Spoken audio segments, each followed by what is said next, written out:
якраз ціснуць на гэты захад, на іхныя пазіцыю, што яны там гуманныя і так далей, каб яны дапамагалі рэальна вызваліць гэтых закладнікаў. Як это магчыма? Это магчыма з імі гандлявацца. Я уже не раз прыводзіў, што калі, скажем, зараз выпусцілі там 20 ці колькі ізраільскіх гэтых палонных, што Хамас захапіў, і некалькі сот палестынцаў. Габрэі не гандлююцца. Для іх вельмі важна. Нават адзін чалавек, адзін салдат габрэйскі, не могуць выпусціць сотні, таму што жыццё чалавека, жыццё свайго вельмі важнае. Вот так у нас. Нам гэта вельмі важна. Санкцыі, это мы можам гандляваць гэтым.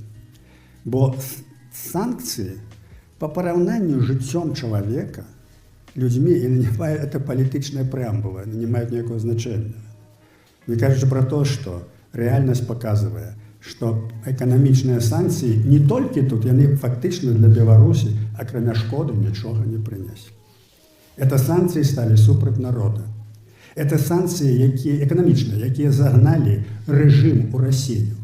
Уся эта эканоміка, яна пайшла ў Расію, працуе на расійскую вайну, на расійскі збройны комплекс. І маюць прыбытак. Потым, тыя гандлёвыя сувязі амаль няма зараз з Еўропы.